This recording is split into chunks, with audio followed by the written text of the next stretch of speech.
saaxiibayaal kusoo dhawaada barnaamijkeena falanqaynta siyaasadda caalamka. barnaamijkan waxaanu kaga hadli doonaa dowladda Jarmalka ayaa toddobaadkan waxa ay guuto military oo ciidamo ah oo joogto ah ay geysay meel ka baxsan wadankeeda markii ugu horeysay tan iyo dhamaadka dagaalkii labaad ee adduunka. arintan waxa ay salka ku hayso iyo cabsida laga qabo dagaal xoogan oo dhexmara dowladaha Jarmalka iyo Ruushka ayaanu barnaamijkan kaga hadli doonaa. waxaan kaloo barnaamijka ku falanqayn doonaa madaxweynaha dalka Mareykanka Donald Trump oo sheegay in madaxweynaha Ruushka Vladimir Putin uu dab ku cayaarayo xilli militariga dalka Ruushka ay deegaano horle ay ka qabsanayaan gudaha dalka Ukraine. falanqayn ayaanu ku sameyn doonaa in arintaasi midowga Yurubna waxa la sheegay in cunaqabateyntii ay saareen dalka Ruushka inaanay shaqaynaynin, taa beddelkeedana Ruushka uu sii xoogeysanayo marka dhaqaale ahaan loo fiiriyo iyo dhoofinta wax soo saarka dhinaca warshadihiisa hubka ee loo dhoofiyo ee dalalka caalamka.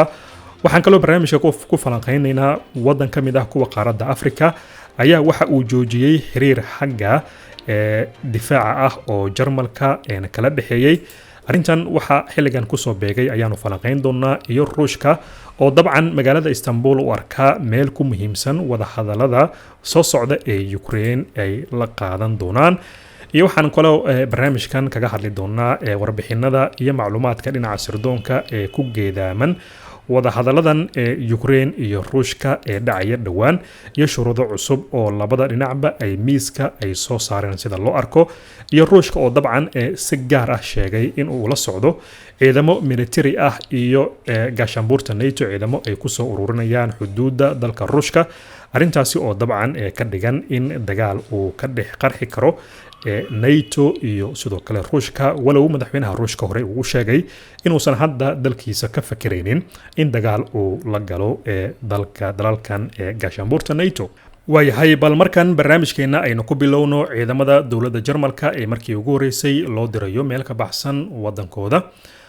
dowladda Jarmalka ayaa toddobaadkan markii ugu horeysay waxa ay ciidamo military ay u dirtay meel ka baxsan dalkooda, taasoo noqonaysa markii ugu horeysay tan iyo dhamaadkii dagaalkii labaad ee adduunka.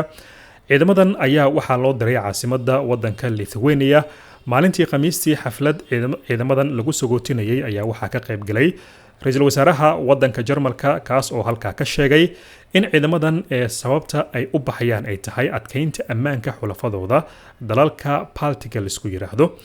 go'aankan military ee Jarmalka ayaa waxaa laga yaabaa inuu yahay kan ugu muhiimsan ee dalkan Jarmalka uu gaaray si dabcan kor loogu qaado ammaanka ee wadamada Yurub, isla markaana loo xoojiyo difaaca dhinaca bari ee dalalka gaashaanbuurta NATO, iyadoo ay jirto khatar amni oo joogto ah oo dalalkan NATO uga imanaysa wadanka Ruushka.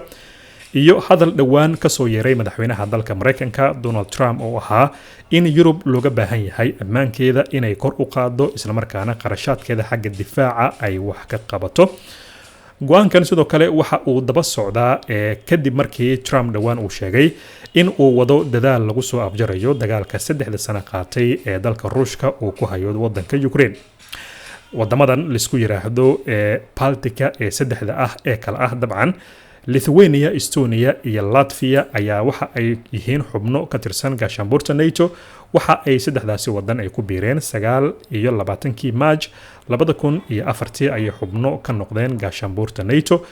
saddexdan wadan waxay ku yaalaan marin ciriiri ah oo u dhaxeeya Ruushka iyo xulafadiisa adag ee Belarus, waxaana loo arkaa in Ruushka mar walba oo uu kasoo dhamaado dagaalka wadanka Ukraine in saddexdan wadan ee Baltika ee Lithuania, Estonia iyo Latvia uu geli doono oo uu halkaasi ku dhammaan doono. haddaba ra'iisul wasaaraha dalka Jarmalka iyo hogaamiyaasha dalka Jarmalka waxay sheegeen in diritaanka ciidamadan ee wadanka Lithuania inay tahay go'aan muhiim ah oo salka ku haya amniga guud ee dalalka Yurub iyo gaashaanbuurta NATO. haddaba dhawaan ayaa ciidamada militariga ee dalka Jarmalka waxaa loogu baaqay inay kordhiyaan keedkooda hubka iyada oo cabsi xoogan laga qabo in 2029 ay tahay waqtiga Jarmalka uu la kulmi doono weerar uga iman kara dalka Ruushka. inkastoo Ruushka hore uu sheegay inuusan wax qorshe ah iyo dan ah ka lahayn in uu weeraro dalka Jarmalka, haddana mar walba waxa la leeyahay madaxweynaha Ruushka waa ay ka go'an tahay marka dagaalkan Ukraine uu soo dhamaado in Jarmalkana ay ku xigto, taasoo dabcan cabsi weyn ku abuureysa marka loo eego sirdoonka iyo ciidamada militariga, kuwaas oo hadda loogu baaqayo in ay kordhiyaan keedkooda hawada, gaar ahaan hubka difaaca iyo sidoo kale rasaasta. bal markan aynu kusii soconno Yurub iyo cunaqabateennada ay saareen wadanka Ruushka oo hadda loo arko kuwa aanu shaqaynin. Yurub ayaa waxa ay horey u saartay cunaqabateenno badan dalka Ruushka, laakiin waxa loo arkaa dhammaan cunaqabateennadaasi inaanu hadda waxba ka shaqaynin ama aysan wax culays ah ku ridin marka loo fiiriyo Ruushka.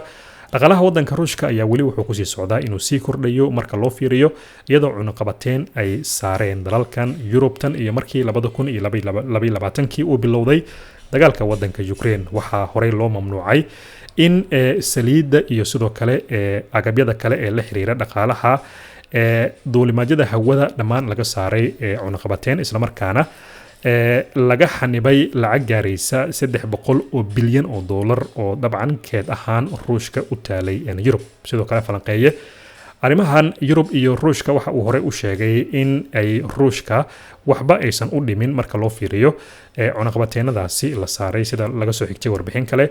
Yurub waxa ay sidoo kale ay u dhoofisaa Yurub marka loo fiiriyo ay u dhoofisaa Ruushka marka loo fiiriyo tamar iyo sidoo kale howlo kale.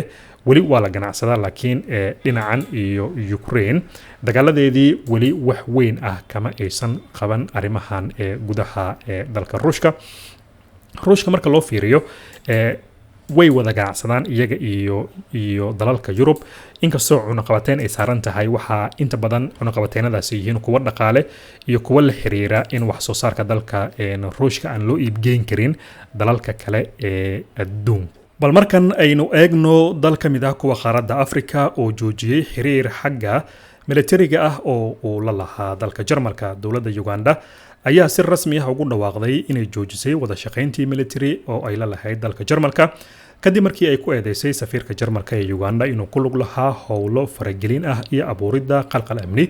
qoraal ka soo baxay militariga dalka Uganda ma aysan bixinin wax cadeymo rasmi ah oo la xiriira eedeymahaasi, balse warbaahinta dalkaasi ayaa qoraysa wararkaasi in maalmahanba lagu eedeynayay safiirkaasi, isla markaana ay ahayd fadeexad aad u weyn. afhayeenka ciidamada difaaca dalka Uganda ayaa waxa uu ku dhawaaqay ugu dhawaaqay go'aankan war qoraal ah oo si rasmi ah u soo saaray, kaasoo website-ka ciidamadan lagu daabacay Isniintii, isaga oo soo xiganaya warbixino sirdoon oo lagu kalsoon yahay oo saldhig u ah eedeymaha loo jeedinayo safiirkaasi. mudane Matthew waxa uu si firfircoon ugu howlan yahay howlo qaran dumis ah oo dalka ka socda, ayaa uu yiri. waxaa sidoo kale jira cadeymo waaweyn oo aynu hayno oo dabcan ka dhan ah safiirkaasi. safiirkan ayaa waxa uu ahaa ergeyga Jarmalka ee Uganda tan iyo 2020 si cad kama uusan jawaabin eedeymahaasi. si kastaba ha noqotee, midowga Yurub ayaa lagu soo waramayaa inuu diiday eedeymahaasi. sidoo kalena waxaa xigay wakaaladda wararka ee Reuters warbixin ay qortay oo afhayeenka wasaaradda arrimaha dibadda ee dalka Jarmalka, kaas oo eedeymahaasi ku tilmaamay wax aan macquul ahayn oo aan wax faa'iido lahayn, isla markaana aan lagu dhaliili karin ama lagu eedeyn karin dowladda Jarmalka, gaar ahaan safiirkeedii halkaasi u joogay. arrimahan ku saabsan dagaalkan labadan wadan ayaa sidoo kale waxa uu yahay mid sii xoogeysanayay sanadihii la soo dhaafay. safaaradda dalka Jarmalka ee wadanka Uganda waxay tiri heshiiskan ganacsi ee laba geesoodka ah ee u dhexeeya labadan wadan ayaa waxa uu gaarayaa 335 milyan oo dollar. 2014 ayuu gaaray, waxaana jiray xiriiro kale oo xagga militariga ah iyo difaaca oo labadan wadan ka dhexeeyay, kuwaasna dabcan hadda waxay u muuqdaan kuwo meeshaba ka baxay. bal markan aynu u yara leexano labada wadan ee Ukraine iyo sidoo kale Ruushka. labadan wadanba waxaa bilihii lasoo dhaafay lagu cadaadinayay loona soo jeedinayay in ay ku wada hadlaan Roma ama wadan kale oo Yurub ka tirsan oo labada wadan bay isku hor fariistaan, laakiin labada wadanba waxay ku adkeysanayaan Istanbul inay tahay meesha ugu wanaagsan ee labaduba ay ku wada qanacsan yihiin. aqalka looga taliyo dalka Ruushka waxa uu sheegay Istanbul inay u tahay meel u wanaagsan wada hadallada. afayeenka dowladda Dmitry Peskovna waxa uu sheegay in go'aanka ah inay Istanbul ku noqdaan ay tahay wax ugu wanaagsan. arrintan marka in labada wadanba Istanbul ay ku adkeystaan waxa ay dabcan muhiim u tahay siyaasadda arrimaha dibadda ee dalka Turkiga. Mareykanka Trump iyo sidoo kale Yurub maalmahanba waxa ay aad u soo jeedinayeen in Istanbul laga soo wareego oo loo wareego Vatican maaragtay laga dhigo ama ay qabanqaabiso Romana wada hadalku ka dhaco iyo waxa la isku hayay wadan kale oo Yurub ah in lagu dhigo. intaba marka way diidan yihiin. Ruushkana si gooni u diidan yahay, Ukraine si gaar ah ay u diidan tahay. labadaba waxay rabaan in Turkiga lagu qabto oo wasiirka arrimaha dibadda ee dalka Turkiga uu dhexdhexaadiyo. ugu dambeyntii haddii aynu Ruushka aynu ku sii soconno, Ruushka wuxuu sheegay inuu si gaar ah ula socdo in gaashaanbuurta NATO ay ciidamo fara badan ay soo dhoobayso xuduudaha dalka Jarmalka. Moscow waxay sheegaysaa inay si gaar ah ula socoto macluumaadka xagga sirdoonka ee sheegaya in NATO ciidamo fara badan ay keenayso xuduudaha wadankaasi. sarkaalka ugu sarreeya wasiirka ugu sarreeya ee xukuumadda Ruushka Sergey Lavrov waxa uu ka sheegay arrintaasi kulan weyn oo uu la qaadanayay hogaamiyaasha reer Yurub. waanu daawanaynaa waxa ciidamada NATO ay ka sameynayaan xuduudaheena, si gaar ah ayaan ula soconnaa, tallaabo ayaanu qaadi doonaa goordhow, ayuu si cad ah u sheegay wasiirka arrimaha dibadda dalkan Ruushka oo dabcan arrimahaasi ka hadlayay. arrinta marka waxay kusoo beegmaysaa xilli dalka Jarmalka markii ugu horeysay uu ciidamo meel ka baxsan ciidda dalka Jarmalka uu u diray, waxaana ciidamadaasi la geeyay caasimadda wadanka la yiraahdo Estonia, wadanka Lithuania. ciidamada marka halkaas saldhig ka dhigan doonaan oo ay degi doonaan. ujeedkuna waxa uu yahay in ay kor u qaadaan amniga saddexda wadan ee Baltic isku yiraahdo, kuwaas oo kala ah Estonia, Latvia iyo Lithuania. saddexdan wadan waxay ku biireen gaashaanbuurta NATO 29 Maaj 2004. in amnigooda kor loo qaado ayaanu dabcan waxa ay NATO u aragtaa arrin muhiim ah. marka saddexdan wadan waxay ku yaalaan inta u dhaxaysa Belarus iyo sidoo kale wadanka Ruushka. waana Ruushka iyo Belarus waa laba wadan oo xiriir aad u wanaagsan leh dhinaca difaaca iyo dhinaca kastaba. marka saddexdan wadan waxaa la leeyahay haddii Ukraine uu ka soo dhamaado dagaalka, waxaa suuragal ah Estonia, Latvia ama Lithuania in mid ka mid ah uu gali doono wadanka Ruushka. Jarmalkana ciidamadan ay soo dirtay dabcan arrimahaasi ayaa la doonayaa in ay ka hortagaan. ugu dambeyntii haddii aynu daawadayaal aynu ku yara leexano macluumaadkii ugu dambeeyay xaaladda dhulkan reer Falastiin iyo duqeymaha joogtada ah ee dadkan lagu hayo. macluumaadkii ugu dambeeyay wixii soo kordhay, ciidamada militariga ee Israel ayaa sheegay inay la wareegeen lacag gaaraysa $2 milyan intii lagu guda jiray howlgal ay ka sameeyeen deegaan sariflayaasha ay ku badan yihiin oo ku taala daanta galbeed shalay oo Talaado ahayd. waxaana howlgalkaasi lagu dilay 1 qof, 30 qof oo Falastiiniin ahna way dhaawacmeen. warka soo baxay militariga Israel waxaa lagu sheegay in ay 30 qof oo horey ay u raadinayeen Israel in halkaasi laga helay. ciidamadu waxa ay sheegeen in ay bartilmaameedsadeen meelaha lagu sarifo lacagaha oo dabcan magaaladaasi ku taala daanta galbeed. maantana waxaa la soo wareeyay in 28 qof dhimashadu ay marayso 24 saac ee la soo dhaafay, halkaasoo dabcan ay ku sii socdaan duqeymaha joogtada ah ee ciidamadan ay ku hayaan dadkaasi rayidka ah ee halkaasi degan. dhinacan iyo Iiraan haddii aynu fiirino, Iiraan waxa ay daldashay maanta nin lagu eedeeyay in uu basaas u ahaa ciidamada Israel sida laga soo xigtay warbaahinta dowladda Iiraan.